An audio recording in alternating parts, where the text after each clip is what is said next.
My name is BlueHead. This is the sixth installment in a series of monologues that constitute my candidacy, independent candidacy, for the presidency of the United States in 2012. I want to talk today about energy independence.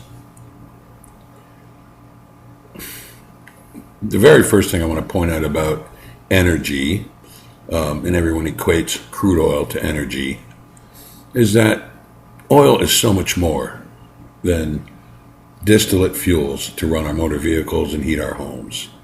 This is where we see it because this is where we, the consumer, feel it in the pocketbook when those prices rise. Well, right off the bat, every oil company that's in business knows precisely how much it costs to generate a barrel of crude oil. They know their numbers. They've been doing this a long, long time. At $70 a barrel, they're covering their exploration cost, their testing and delineation costs, their volumetric calculations, their production facilities, and everything else that goes with producing millions of barrels of oil from a reserve deep in the ground or under the sea. That oil, when it hits the land, when it ends up in the refinery, is split into two things. Yes, we do get distillates from one part of that crude deposit, that being the fuels we burn in our cars and in our homes. But we get another product, a byproduct from that, called dirty oil in the industry. That's the name of it. The dirty oil is turned into a black powder, and that black powder is used to make chemicals, and those chemicals are used to make virtually everything you see around you that isn't made from a steel alloy or wood. The cell phone in your hand, the dashboard in your car, the interior of your vehicle, your computer, your telephone, the knobs on your stove.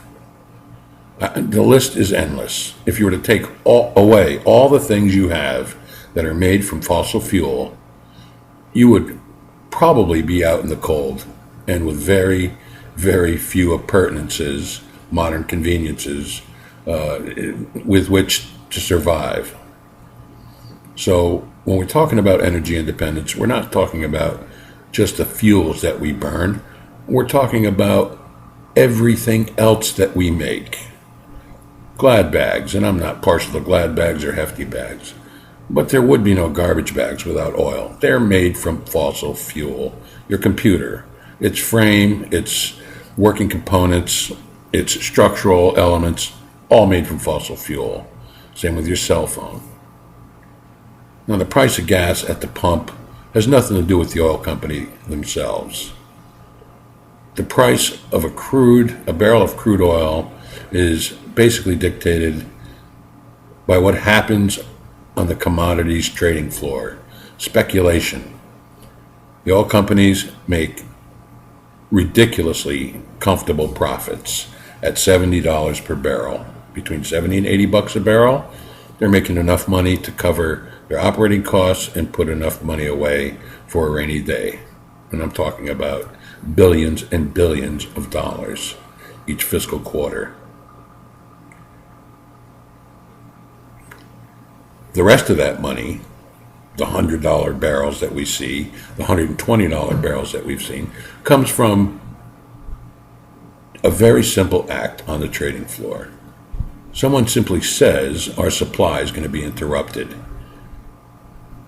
for some arcane reason, and right away, the speculators drive the price from 70, where it should be, up to 90. So that $20 is gravy that falls in the oil company's pocket.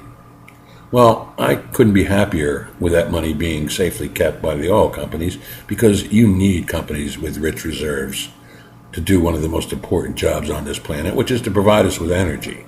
And this country, being the large consumer it is of the world's crude deposits, we want our all-American oil companies to be healthy enough to do all the other things they need to do in order to produce that volume of material for the United States, which is the world's largest consumer and customer for all manner of goods and services. So remember, when you pull up at the pump, don't get mad at Sunoco. Don't get mad at ExxonMobil. Don't get mad at Royal Dutch, better known as Shell Oil. Think about the speculators who drive the price up. Because the oil companies, if they had it their way, would like a more stable market. I, for one, know why ventures like Solyndra went down the tubes. Because you can't just throw money at a problem like this administration did in businesses like Solyndra and wish fossil fuel out of the energy picture. $500 million down the tubes because it didn't start based on a good and validated idea. We're not ready to turn off the fossil fuel pump. It's that simple. It's not going to happen today. It's probably not going to happen in 3 generations. So get used to it. And if we're going to have to use fossil fuels, coal included, even though they come from a different geologic mechanism in the earth, they're still a fossil fuel. Get used to it. We need them, we have them, and we should use them. We need to get away from that hotbed of American hatred in the Middle East that makes everything so much more difficult. Stay tuned.